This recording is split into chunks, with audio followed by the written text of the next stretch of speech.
Esports Cup Games Show Season 1. We got 4CL taking on Empire in the winner bracket final.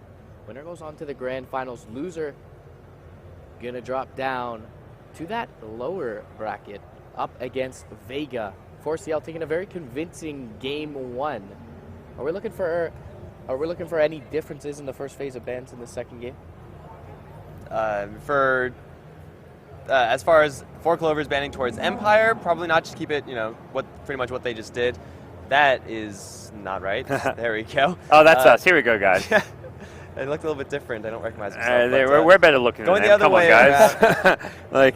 Going the other way around, it's really hard to say if anyone on 4 Clovers really overperformed. They all overperformed, but did anyone overperform more so than anyone else? Right. I'm not really sure. You don't really want to ban out a gyrocopter super early. I think you can't really change your first stage bans too much. It was the big 4 heroes we talked about. This time Empire is Radiant, so possibly leave it an SF for an IO kind of trade in the pool, but yeah, it's 4CL get to decide that. If they ban SF or IO here, then Empire probably bans the other.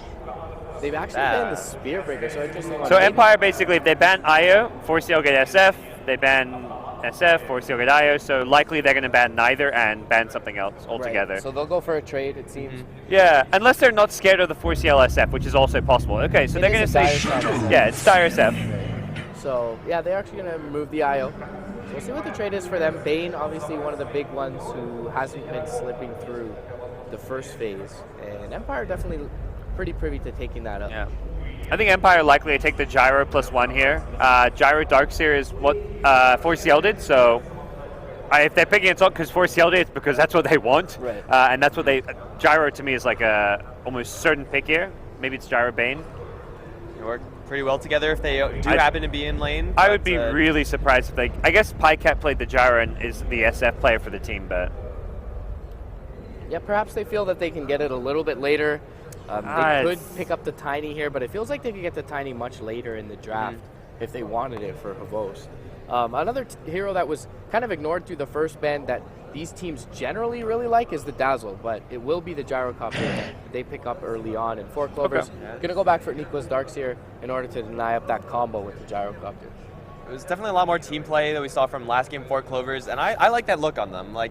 Yeah, it's sometimes entertaining to watch the really chaotic, kind of messed up game plans, fight plans with 4 Clover side, but last game when they landed their team fight combos, it was all crisp, it was all really perfect, and this is a pretty good start. You get the Darkseer Vacuum, you get the Requiem. Of course, not a ton after that yet, but as far as 4 Clover's kind of shifting gears and keeping with what worked in the last game, I like the new look. Viper Band coming out from 4CL. Something that they could have ran for Nikwa. Feels like in this situation, generally Bambo does not run the Darkseer, so maybe they opt for something like a Slardar and kind of give all the farm priority, I should say, to PyCat over in that mid lane. You guys have seen probably, I think, more 4CL than me recently. Are they a Husker team? Because they ban AA. Anytime I've seen AA ban, I'm like, are they going Dazzle Husker here? Are they going to cheese their way to the grand finals? Gyrocopter's pretty weak up against Huskar. It sucks. It's terrible. Bane is some pure damage, but even that is only good maybe the first 10-15 minutes of the game. Yeah, and against a Dazzle, it's much less than reliable. Yes. So I don't think they're as big on it as some other teams, but it's just a general thing. It's so good here. That's yeah. If I'm 4CL and they don't ban Dazzle or Husker here, and you can third pick Dazzle, boom, pull out the Husker. Yeah. Plus, if no one plays it, how hard is it to play Huskar, right, guys? Easy hero. Yeah. I saw an Envy Umblet toggle. Apparently, it is quite hard. They banned Dazzle. Okay, so they cover their bases. Dazzle is a good ban regardless, but I think a big reason why they ban is because of the Dazzle Husker possibility. They're much less likely to pick Husker without the Dazzle. I would say almost no chance, but. A Night Stalker is also a great pick because it's okay, we got to ban Dazzle, stop the Dazzle Husker, but we also don't want them getting Night Stalker plus Darkseer, so. Yeah. I was just about to say, I'm interested to see what really is the trigger point for teams wanting to grab Rubik, and it seems like Rubik is just the anti-Bane hero. There have been other heroes that have been in these pools where Rubik is selected, but Bane is really the only common one that runs between them. So. I feel like Rubik feels a lot more passive in this one than I would like for 4CL's sake. Versus the Night Stalker, versus the Bane. you want him to be positioned well, and it feels like this is kind of a face rush strategy from Empire. But I guess the one thing that they are forgetting through this first phase, which they did ban, first couple phases, which they did ban in the first game, is that Bambo Batrider. And 4CL, more often than not, are happy to pick that up. Yeah, I guess they weren't expecting it with the Darkseer pick. I wonder if this puts Darkseer like onto a support, or if they're just going to run SF as their only carry. Yeah. And give farm potential to Pycat in that mid lane. So. I mean, it does really put everything in the Pycat basket, because normally you'd see this more like if you have like at least a Slada who can offer some semi-carry, but Darkseer, Bat, both of them are pure initiators, teamfight kind of pick-off specialists. They don't offer any late-game potential, so I just worry for their late game if they're running Darkseer and Bat as their like two cores that aren't going to scale that well late. We've seen 4 Clovers run something very similar, swap out Darkseer for like Night Stalker or Beastmaster. I mean, maybe sometimes both. But yeah, in this scenario, 4 Clovers are going to be doing what got them into that first position. Just, it was Shadow Fiend and then a whole bunch of really non-hard scaling heroes. But these Empire heroes, if I'm Shadow Fiend, I'm pretty freaking scared. First of all, the Bane, making my early game phase really, really bad. Then afterwards, you have to go into Tiny, you have to go into Crippling Fear. And yeah, I mean, BKB is really good up against that for sure, but it can only hold up for so long. And something noteworthy is that this strategy where they give their mid laner the priority and make space creation happen elsewhere on the map, the only team it didn't work against in the group stage was Empire. Yeah. Wrong time for this strat, but disrupted to counter that Darkseer Surge, to a lesser extent to that Batrider. Is Night Stalker a Funnick hero though? Yeah, it can be. Yeah, he plays Night Stalker. Okay. It can also be support though. I mean, when you go to 5th pick, I was just about to say Venge. Offlane options are limited, and I think they'd rather run the Night Stalker offlane, and Venge great against Bat, so they get the insta counter to the Bat Lasso.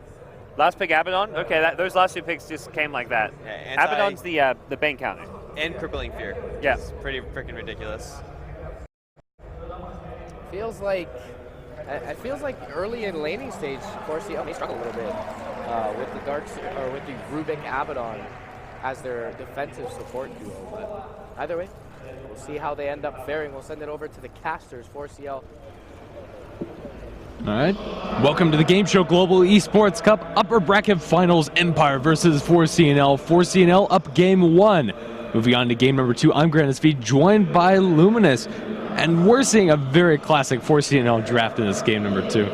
Yeah, very classic indeed. The Batrider from Bamboo, the Pycat playing the Shadow Fiend, and what is becoming more and more of a commonplace is the Nikwa Darkseer offlane. But of course, the support, we got the EGM being played by Saksa. Normally, sorry, did I say EGM being played by Saksa? I meant Rubik played by Saksa, and as I was alluding to, EGM normally plays this hero. And then you got EGM playing what he also normally plays is the Abaddon. Yeah, and that said, Empire also running with some pretty comfortable heroes. Havost on his Gyrocopter, No Fear on the Venge, Aloha Dance on the Bane.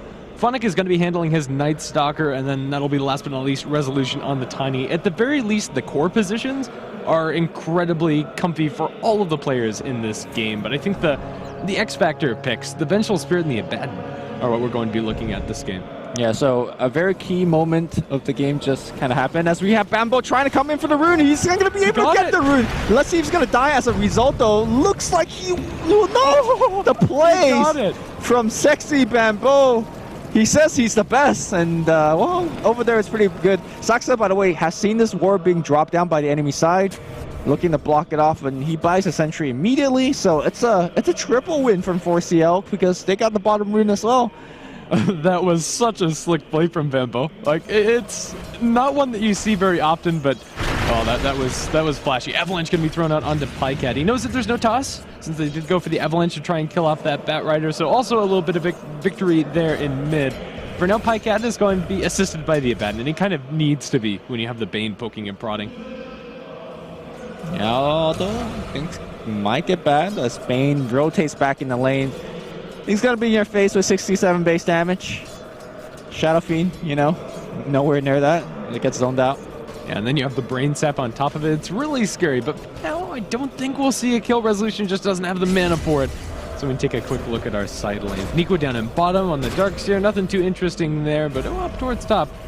Bambo and Saxa are going to be going against the Night Stalker. Most of the focus is going to be on this mid lane, really, and we'll have to see who's going to come out ahead. For now, it's neck and neck. 5-2 compared to 5-0. Nobody's gotten a kill or really even close. I think it's Shadow Fiend already coming out ahead. The first couple of CS being the biggest one, and as he gets a couple more CS, he's able to really do much more in this lane. At first glance, it might seem like the Bane doesn't really... Sorry, the Abaddon isn't really doing anything here.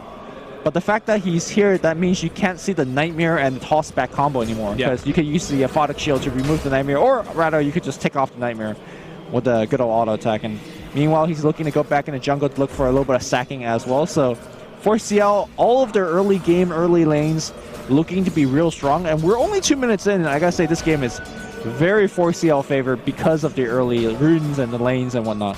Yeah, I really do like that Abaddon pick in response to the tiny toss back onto the Abaddon himself. He'll be back under the tower. Takes a couple of shots, but he has the shield. Going to throw that onto himself. Taken off. Toggled over towards EGM. Toggled again towards the Bane. Okay. And Brain Sap. Okay, everybody will just go back the way that they came.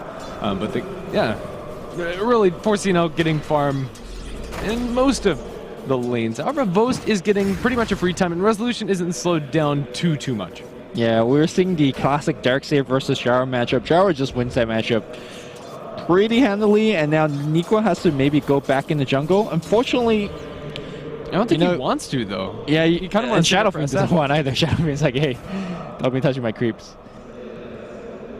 All right, Aloha Dance is going to scout out that there is a pretty sizable stack over in that large camp. Maybe that's something Empire themselves will look to contest. Although the heroes aren't the greatest at taking stacks, it definitely can be done, but might involve a rotation in from the Gyro. Yeah. Speaking of stacks, looks like Funnick found himself a small stack up top. Will essentially deny the whole creep wave to the side of the Bat Rider. But this matchup goes, Bat Rider should beat a Night Stalker pretty hard. So, you know, not the biggest deal. Yeah, and this is going to be Bat Rider getting a lot of farm in lane compared to usually how you accelerate your bats, but it's not an insurmountable lead. It's still just a lot of traded blows. There's not clear killing potential on either side. The defensive nature of, especially the Abaddon, stopping most of the aggressive attempts. Yeah, so something to talk about as this mid-game will eventually roll around is the interaction between Bat Rider and Vengeful Spirit. When you don't see the Venge, you can't really just go for a lasso play unless you have a very, very early Force Staff. Then again, you also have the synergy between the Darkseer and the Bat. Ooh, Bat dropping pretty low to that Void. Maybe they're going to be able to find a situation where even if the Venge isn't... looking for Sack, so they're going to go around the corner. They have a Nightmare to open up onto him. Bambo's there, but he has no HP. I don't think they could save this Rubik. Have a toss. Brain Sap. Resolution gets the kill. Yeah, that's pretty unfortunate. You walk anywhere near a Bane, and he's just like, oh, Nightmare, my carry's here, you're dead. So, pretty unfortunate stuff. Yeah, he can't do anything about that. Bembo, if he tries to, probably just ends up going down himself, and that's probably even worse. Rubik will give up his life. That's going to be a nice first blood for Empire. He was just like 1 feet away scouting out the triple stack. If he was able to take it, that would be huge. But it looks like we're going to see a play on the bottom side. It's going to be No Fear takes 1 race, and the second, third race should follow through. Maybe just a long race should do it. And 1 smack, 2 smack, long raise, easy kill. And you can TP back mid, so... Both the mid lanes looking to get off a couple of key ganks. Saksa, though, gets another ward deny, so... Pretty lucky scouting here for 4C now. Yeah, it really is. The only ward that Empire are going to have on the map for a long time is just this one up towards top helping out the Night Stalker, which doesn't really feel like that's going to be too impactful. No. Funnick, 2 stack on him. There's really no killing potential in this lane, especially... way too fast. Sexy Bambo did not go for Flame Break, and you don't generally go for Flame Break unless you play mid. Oh, and Funnick's turning around, smacking Bambo around. Yeah, EGM he has EGM there. But still, Funnick's going to get some free harass, and it is going to mean that Bambo's not able to sit nearly as comfortably in lane. EGM's getting very low in mana. I'm actually surprised that every time I see EGM, it looks like he's going to take a Void and maybe a couple more smacks. Might actually die here. No, it gets really scary. Can he get the denial? Let's find out. Tiny's going to die to the Shadow Fiend. Deny successful coming out from the Abaddon.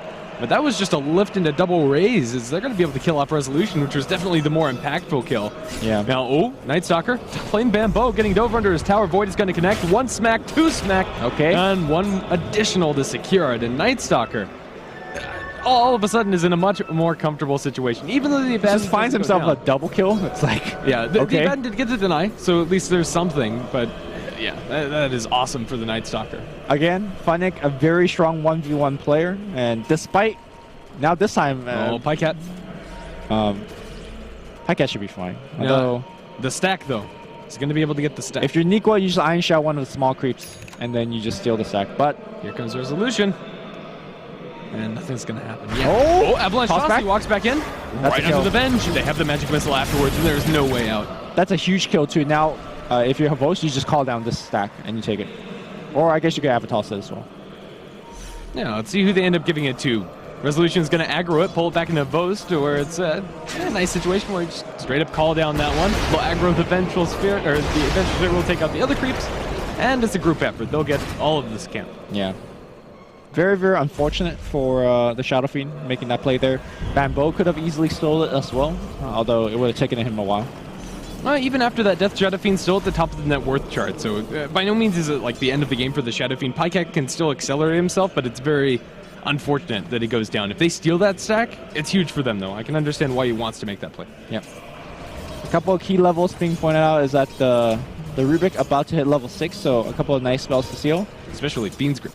Yeah, and conversely, if you look at the supports on the Radiant side, Bane's only 4, Venge is only 3, and I think No Fear's level, very important to keep track of this game, because when he gets to level 11, that swap will be a very good cancel for the Blink Dagger, of the Bat Rider. Sorry, the Lasso of the Bat Rider, which I tried to touch on a little bit earlier. Like you said, the Surge will help out the Bat Rider, but it really just comes down to the reaction rate of Venge. Yeah. If he's fast enough, he'll break a Lasso, and there goes your gank. And we'll have to see if he's going to be able to get close enough. But also, this Venge is pretty darn squishy, just being so low level. He might just end up going down. We'll find out. Ward's going to scout out this rotation coming out from Empire, although with Darkness popped, everybody's is going to be reduced a little bit. Funnick's getting a lot of space on this Night Stalker. He's farming at a pretty even rate compared to the Darkseer. Not something you see very often. Now, in the past, when I see Funnick play the Night Stalker, he always goes for a Vlad's first.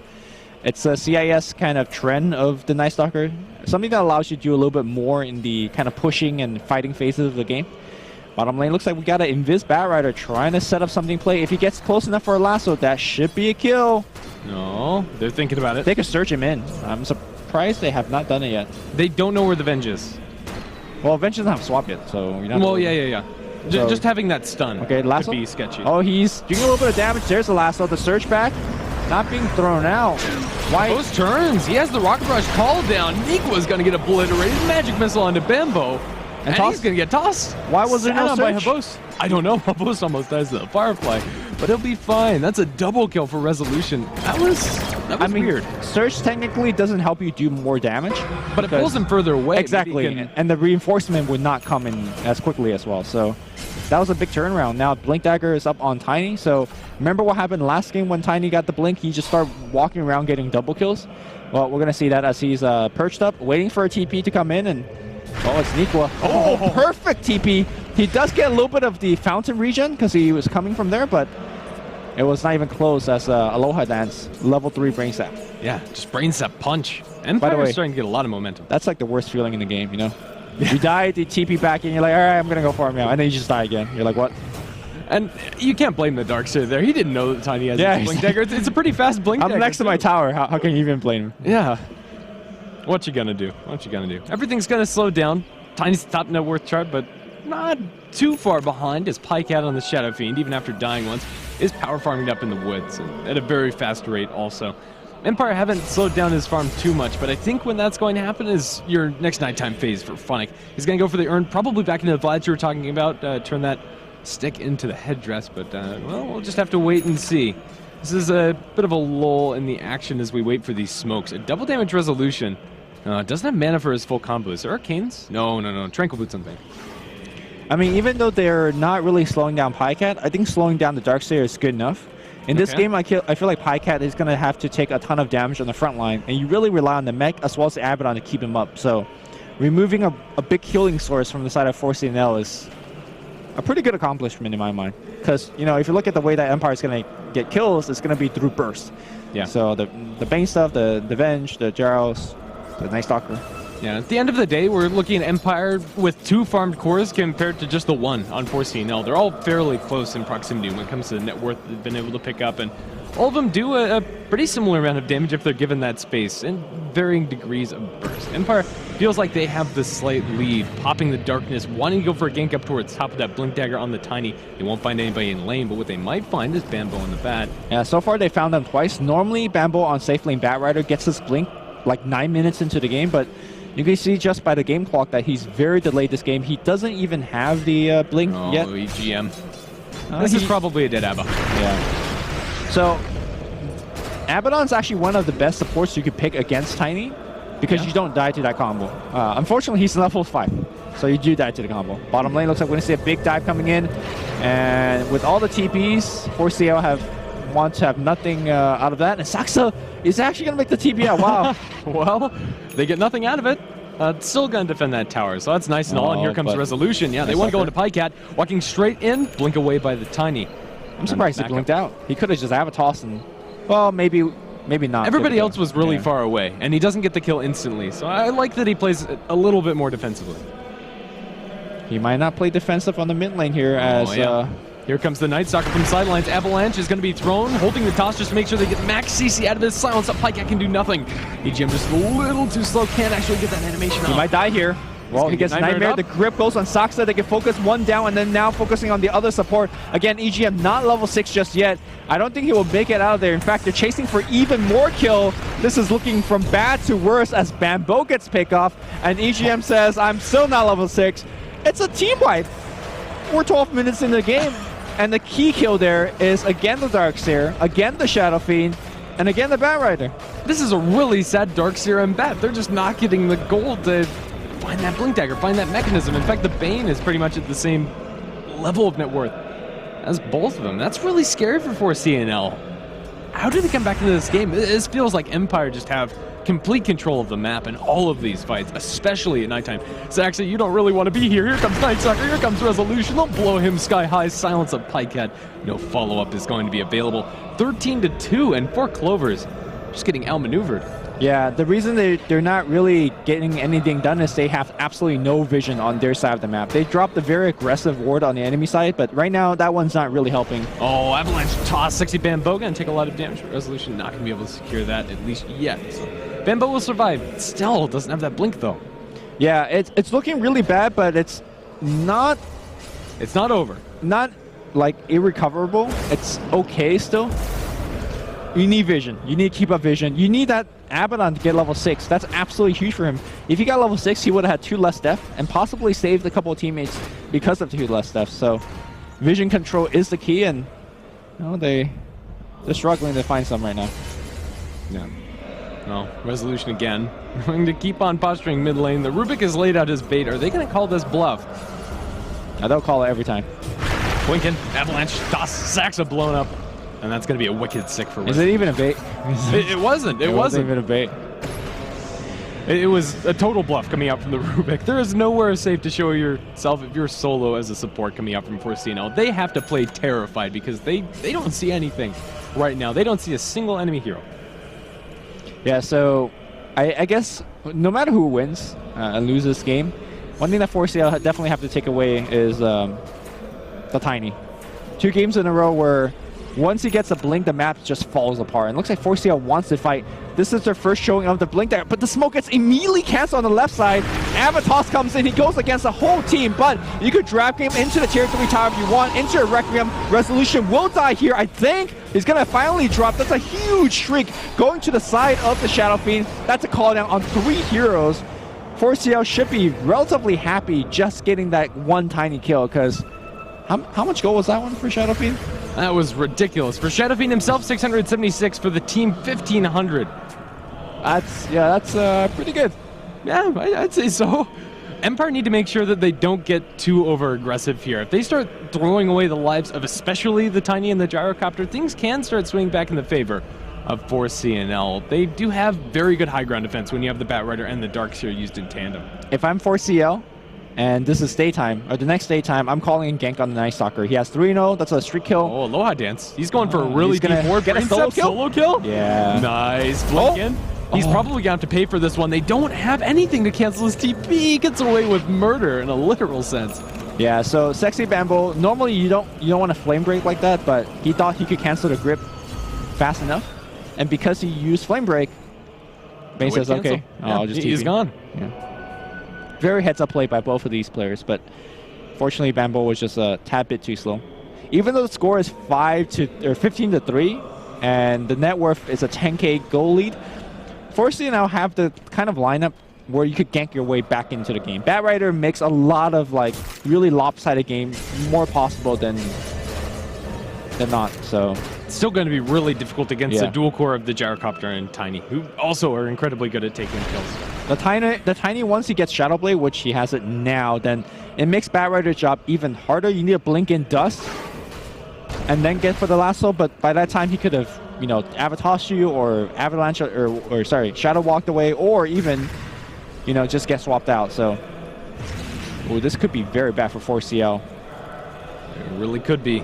They want to find something so bad. They have this smoke up. They're showing Shadow Fiend and Nikwa. But the fact that they're kind of somewhat clumped together might be an obvious tale. Here we go. We're going to see a fight break out.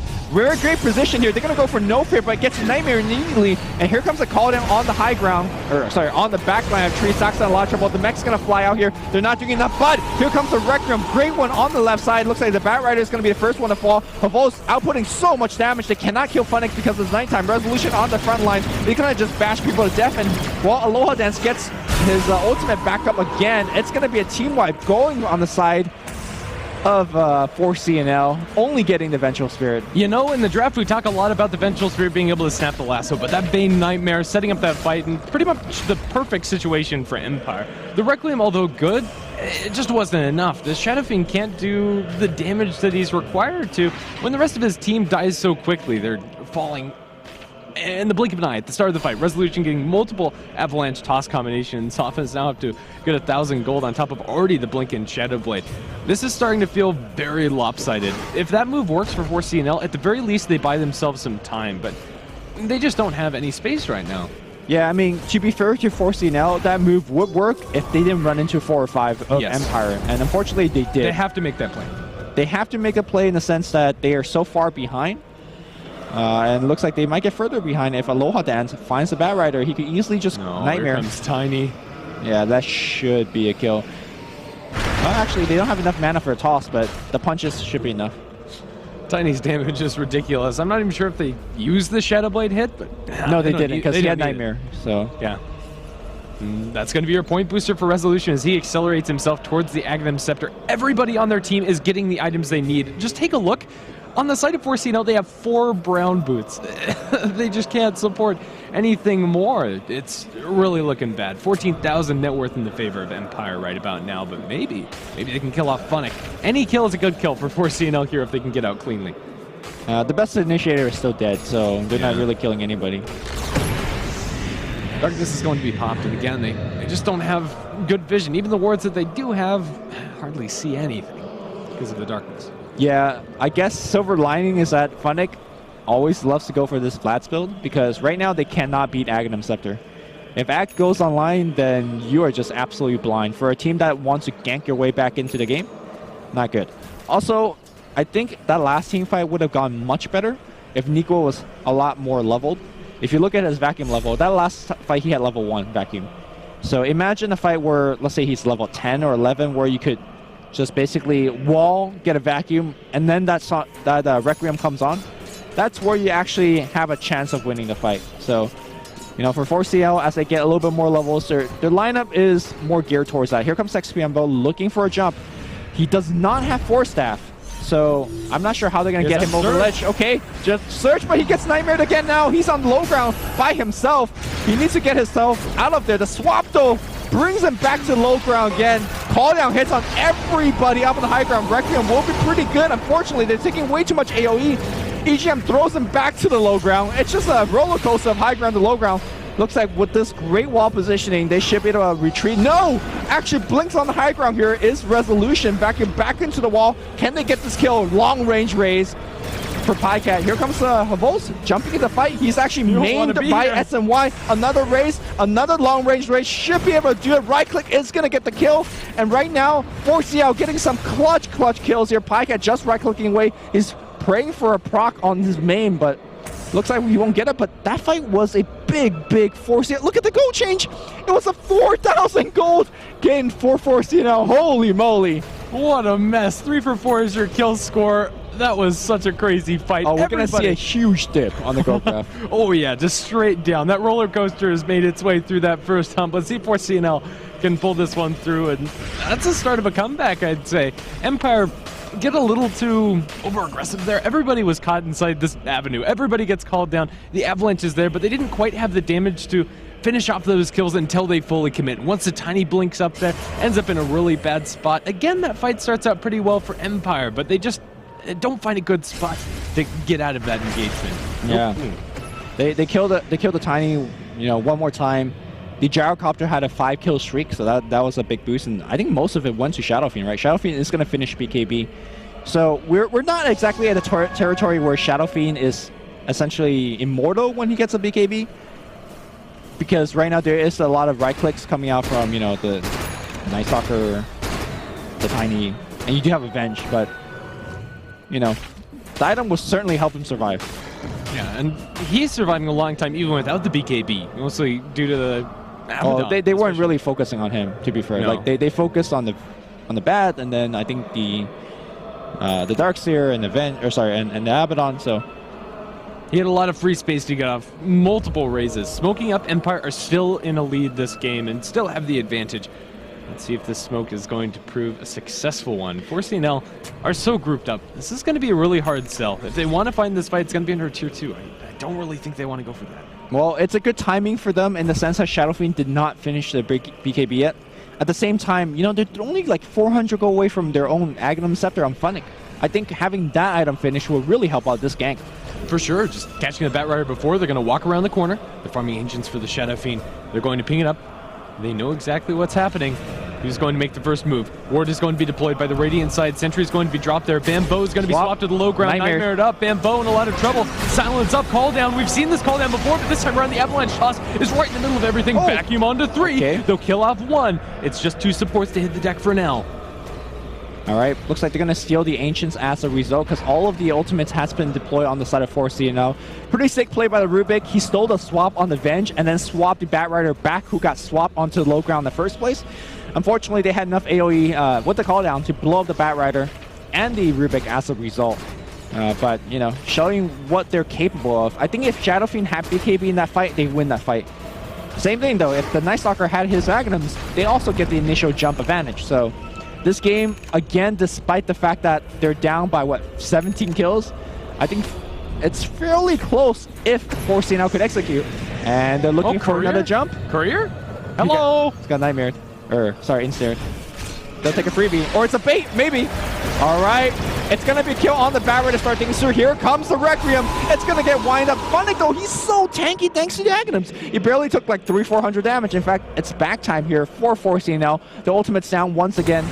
High Cat, maybe a little bit of trouble. They should be fine with Abaddon. Oh, no, Abaddon's dead for a long time, so maybe not.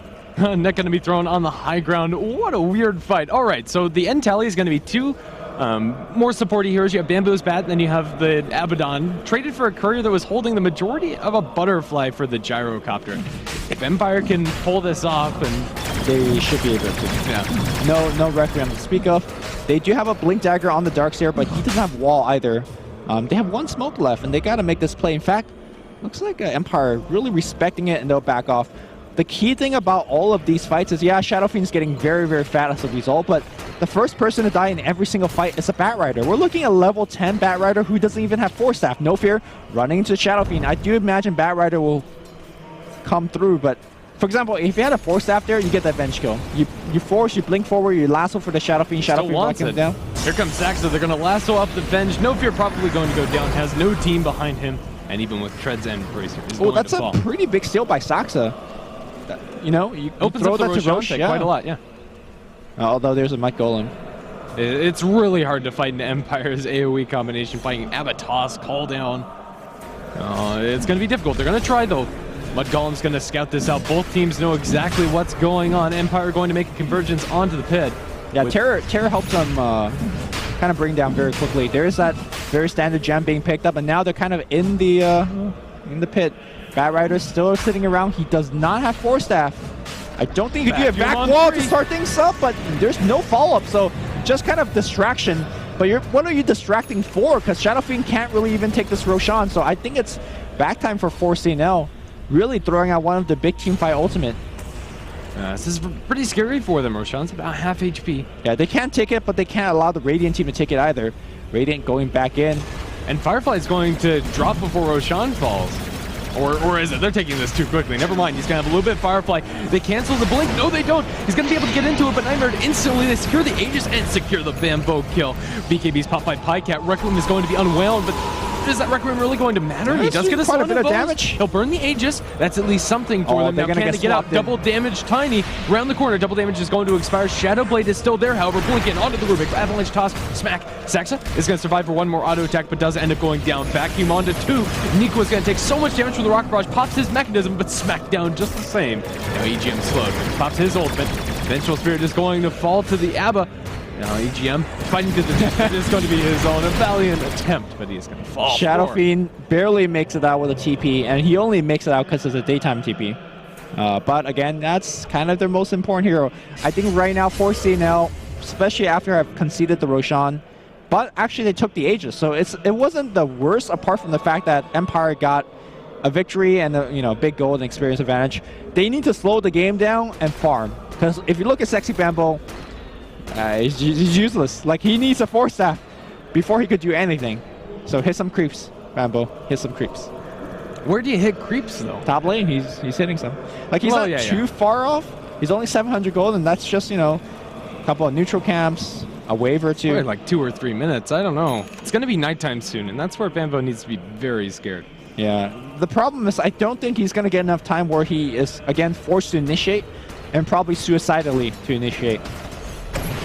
Tier 2 tower mid gonna fall very quickly. I think if you're Empire, you just go. I mean, sure, you don't have Aegis on your carry, but Jarvan's doing so much damage with the Benjora, upwards of 300. Can't really fight. And it's not like Pycat's all that close to an MKB. So sitting on about 1,300 gold, but that's just not enough. The base breaking potential from Empire is ridiculous. Even Tiny now with just the Hyperzone. Yeah.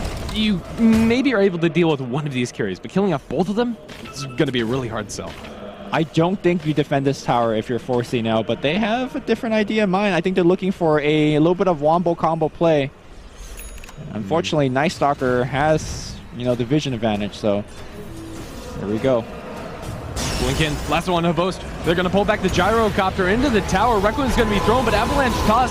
They'll vacuum them all back into the wall. 4 heroes are going to be taking so much DPS. They're working through it. Host has already died. Now Resolution spotted out by the dust is going to be pursued by 60 Bambos. They chase for Aloha Dance over on the sidelines. Blink out by the Tiny, earned up by the Night Stalker. And these 3 heroes looks like they're going to be out in the clear, but still a successful engagement for 4CNL. That was a big one showing Teamfight recap. That's another 3,000 gold swing for the side of 4CNL. I keep saying that they shouldn't be taking these fights, but I guess I'm over Night Stalker. I mean, you gotta keep in mind he sees them and they don't see him. They don't see him at all. Yeah. They want to make a move, maybe.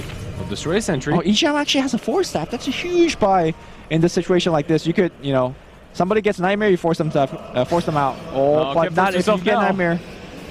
He's going to get silenced up, but they don't really want to commit. Resolution has a double damage rune, still about half duration onto it. Nikwa is going to get voided up before, gets the vacuum back on the 2, but Glimmer Cape onto the Bane. They'll have to commit their just on the bat in order to get this kill. They'll lift him up and bring him down.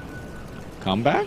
Don't call it a comeback yet. Force Staff is now up on Sexy Bamboo, so we could see some double, like Lasso, double Force Staff back plays. Again, Teamfight recap, that kill was over for 1,000 gold, so 4CNL. Maybe. It's still going to be a very, very difficult match, mostly because they just don't have enough damage. Shadow Fiend is doing a good amount, but is it enough anymore, especially with that Gyrocopter's Butterfly? We kind of need an MKB for Pycat here if they want to take convincing fights. Pycat needs to be like Superman, because he is... Well, I mean, we saw Wall actually doing quite a bit of damage in the last fight. You can't rely on like a 4-man wall, but it is... He's been hitting those. Like, he has, yes. Every fight he's been hitting them. So... I think the reason he's been hitting him, a lot of it is down to... Rubik. Poor guy. Well, I mean, nothing of value has been really lost. No disrespect to Saxa, because like Rubik is not the player in this game. It's the Darkseer, it's the Batrider, and it's to a lesser extent the Abaddon, right? Like just getting a couple good ults. What is Abaddon going to go for? He's got 1,800 gold all of a sudden. Again, all of these 1-5 giving all these poor players a ton of gold to work with. I don't really know. Do you go for a Vlad's yourself or something different altogether? Vlad's is definitely kind of your stable, slowly win the game item, but looks like he's going to go for an active item purchase. Heaven's Halberd, I imagine, is what's going for. I'm surprised that he started with the evasion component, or is this going to be a solo Chris? Either way, you're either going to disarm somebody or buff up one of your cores. It's going to help out Shadow Fiend quite a bit. And also either way, you're not going to be very close to an MKB on the Tiny and the Gyrocopter. Vos looks to be going for the magic immunity, and you have the Tiny building into the Assault Cuirass. Granted, he almost has that AC, and also maybe looking for a jump on a Pycat. There is nobody behind him. He's got a BKB behind him, I guess. BKB TB.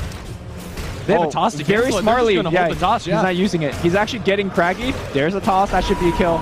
That was really nicely done by Resolution. Yeah, a lot of players would have just blink Avatos, and then they would BKB and TP, so... Or maybe not. Venge was there to swap him to cancel that TP too, so he probably was just dead. And there's a lot of physical damage too. There's no 100% guarantee, but it's still nice to see. There's no reason to commit the toss. So if you Empire here, you just push the base and force out a buyback, which Shadow Fiend does have, and probably is forced to use immediately. I'm surprised by the fact that they're leisurely farming the Ancients, and yeah, I think you group up, force out the buyback, and then decide what you want to do. Either hold your siege or turn back. What they do have to be somewhat careful is that if you get lassoed and then the buyback comes, then things can get difficult. And let's see if they will. Havos is on the high ground, just going to shoot away at this tier 3 tower. But again, Bench is in position to get the lasso off, so... Yeah, blink in. Nikwa thinks about it. Doesn't drop the vacuum yet. And it looks like, ooh, Nightmare on the EGM going to be taken off by the Howl. Yeah, they don't want to use the buyback on Shadow Fiend. That explains why he's not initiating. They're just trying to essentially defend. Buyback will not get forced. And I guess a sigh of relief. The score is a 21 kill lead for Team Empire, but this game to me a lot closer. Like the net worth doesn't show like it's a 21 kill game, even though it's like 17k. It's a big lead, but we do see Forcey now winning fights. But then again, these are fights before Tiny's fully invested his gold. He just straight up, he thinks about buying a BKB. Ends up settling to just finish up that Assault Cuirass. He's going to have the AC and almost enough for the BKB too, which is absolutely ridiculous. And Gyrocopter has his own magic immunity. Even though that's not going to do anything against the Batrider's lasso, I don't think they have enough damage to really deal with the Tiny and Gyrocopter in the duration of that ultimate spell. It depends where he... Okay, first of all, it depends whether the lasso even works, because the Vengeful Spirit is... And also the Bane's Nightmare in these fights. Yeah. Well, I don't think the Nightmare will be... as relevant in the future. As successful, because he's got 4 staff now. And I imagine he's going to be working towards BKB next. But first of all, whether the lasso works. And secondly, where will he be placed after the lasso? Because with Surge and 2 4 staff, you could drag the Tiny all the way back to your tier 4 towers and perhaps even the Fountain. So at that point, it doesn't matter how many items you have. You will die. The question is, it's fair. You know, during the duration of you dying, let's say, is the Gyro going to take Rax? He probably can. So there's a lot of X factors. Also, No Fear, speaking of... is level 11. I think that's enough. Yeah, he's level 11, and more importantly, he's gone for the build that he's gone for. His passive, absolutely huge in terms of buffing up Tiny's damage output. 36% of nothing but base damage is a lot. Add that 36 to the additional from Vlad's, and you pretty much have half a double damage rune on Tiny at all times inside these fights. Seems good. So a single damage rune, 50% increase. Yeah. They'll just go ahead and farm up. Play things cool, at least for now, as Bambo looks for the initiation. Surge up is going to get the last one. Habost instantly swapped up by No Fear. This is probably going to be a dead Venge. Can they protect her? Do they need to? She seems all right to me. Yeah, in she's fact, fine. Running forward and may actually be regretting it. He gets the drums.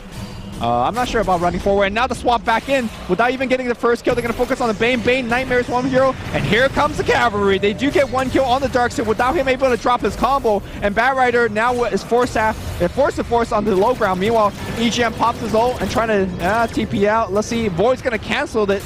And it looks like we're going to see 3 dead on the side of 4CNL. And with the supporting cast dying, I do believe the racks will get broken here.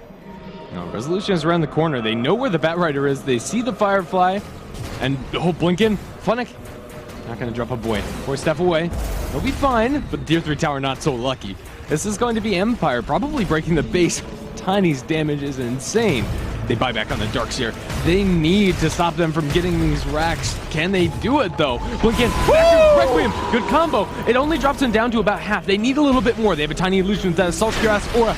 Call down is going to be thrown on the deck. They turn around on the Pyket. Nikwa. This is going to be a dead Darkseer, a dieback for him. And walking back through, Havos will get the flat cannon shots to get the Shadow Fiend. They'll call GG well played. We're going to a game 3. Wow. What a well-played game for both sides. I really appreciate the fact that forcing out, despite being down, 30 kills, 20 kills, never really giving up, looking for fights. I think towards the latter half of the game, they actually played much better. But the hole that they were in was just a massive one. Yeah, I think they executed about as well as they could have given that early game deficit. It was so hard for them when you have the Darkseer and the Batrider's Blink Daggers so very far delayed. And at that point, you rely almost exclusively on the Shadow Fiend for damage. Not to take anything away from Pyket, I think he played that, as we've said before, pretty darn well. It's just not enough when you have to deal with both the Tiny and the Gyrocopter. And at the end, they dropped both of them to about half HP. They couldn't get either. Yeah, a big thing for me was that Bambo was dying way too much. And I think part of that was Empire really forcing fights, you know? You can't give Bambo time to farm, so they're like, okay, we're going to stand around the Roshan pit. Are you going to come, Batrider? If you do come, we'll kill you. Force F was delayed to like 25, 30 minutes in, so...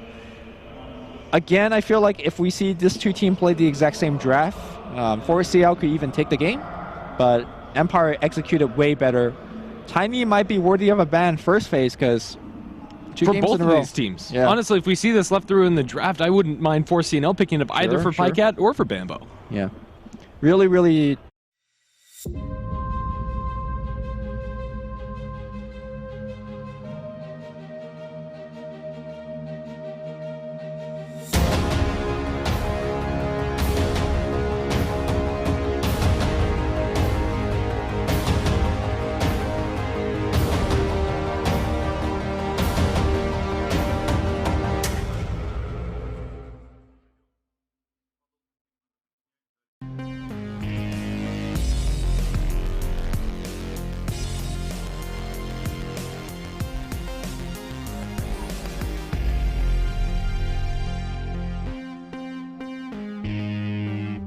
The new high-performance Rig 500 headset from Plantronics is designed to match the skills of an aspiring esport player with the gear they need to win the needs of esports and competitive players around the world.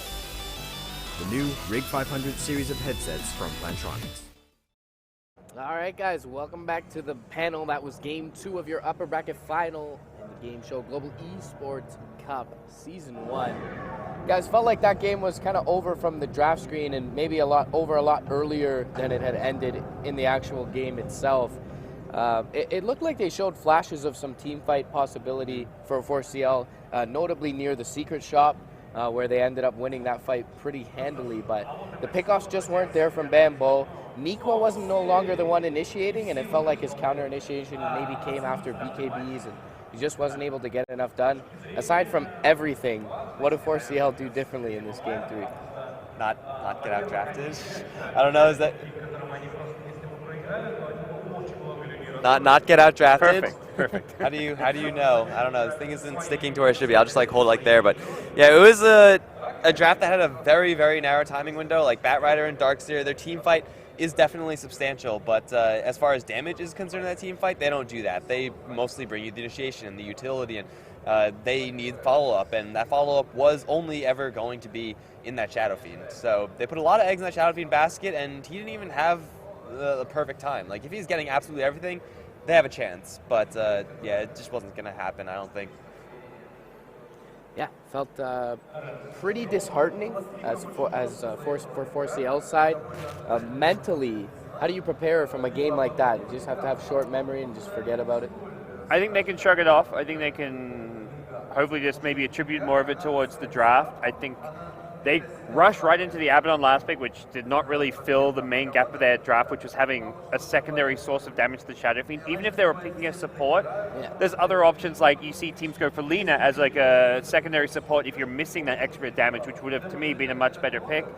I think they went way too defensive. It was, even when they had their moments of brilliance, like you talked about, the big team fight around the Darkseer, Empire was so far ahead, it's like, well, we just lost the fight, but we're still not going to lose the game. They could have done that 3-4 times, and I don't think Empire would have ever really struggled to win the game regardless. So there just was not enough like coming out of this draft for 4CNL.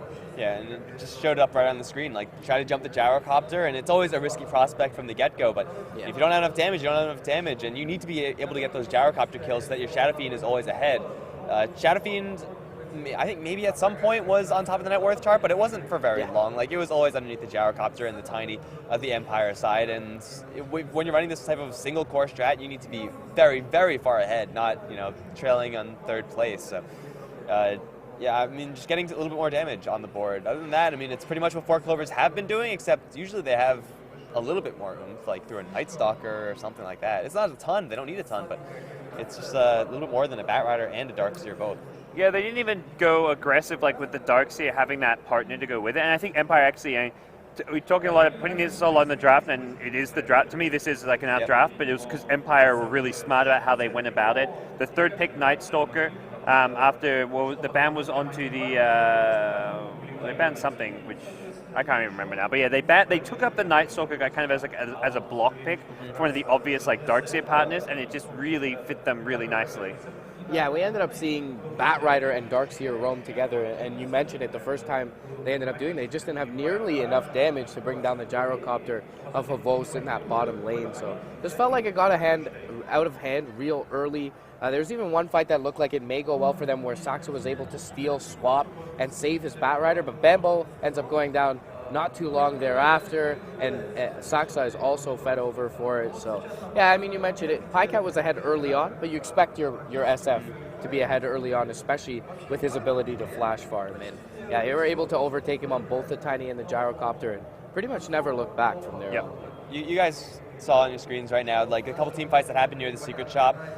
Terrain very similar to defending high ground, and what was that, like 20 minutes in the game or something like that? That's why like Empire took their time before they actually went for that high ground push. They knew how difficult it was taking that fight up the hill. First of all, you don't get the vision necessarily, so you might as well just chill. Like the enemy Shadow Fiend isn't going to outcarry a farming Tiny and a farming Gyrocopter. Like if 4 Clovers are sitting back and doing nothing, that's exactly what Empire wants. And late game, Night Stalker versus Bat.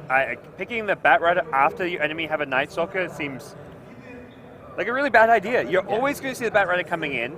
You've got the Aghanim Scepter vision. Yes, that doesn't come into play until 25-30 minutes in, but you've already kind of like got weak enough late game as it is. And so on top of that, you pick another hero who's going to do terribly against the Aghanim's vision that Night Stalker provides. It just seemed like, I don't know. And not before that vision draft came out from the Aghanims, they had ways to deal with the Batrider in spades, with both the Vengeful Spirit and the Nightmare coming out from the Bane as well as the Grip. So really Bambo, who has kind of been a linchpin for this lineup, never able to get off the ground in this Absolutely. I think he's almost been like the highest performing player as far as the cores go. Like he's flashy when he needs to be. He's been very consistent.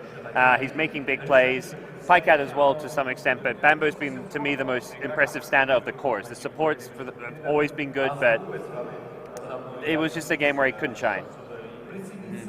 Indeed. So back to the drawing board, I suppose, for 4CL. They're going to have to concoct up a draft maybe that, I mean, do you feel like they showed again in this matchup, I feel that they have some team fight potential, and we felt like at the start of the game they went back to their roots. I mean, in no way were they out of their comfort zone. You had Bambo on your Batrider, you have Pycat on his SF, you have the Rubik as well, and the defensive support for EGM. So it is heroes they're comfortable with. Of course, it wasn't a great situation for them, but which way do you feel they go? Do you feel they go more pick-off oriented, more individually oriented, or back towards that game one team fight?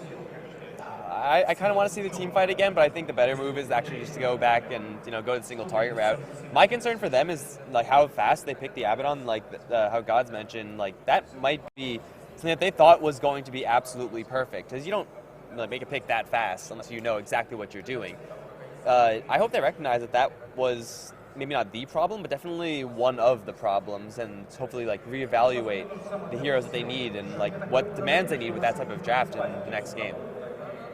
I think it's a lot easier for them now. I believe they'll have first pick unless there's another coin toss, but they're a lot more comfortable there because it's 4CL are quite a hard team to draft against when they have first pick, because they can play all of the top tier, really strong heroes. They play the IO incredibly well. You've got to ban that.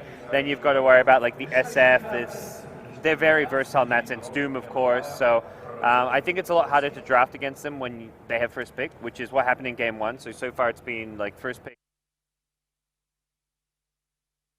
We could see their draft doesn't. I don't think they're drafting towards a playstyle. They're going to draft towards and around the heroes that they get with their first couple of picks.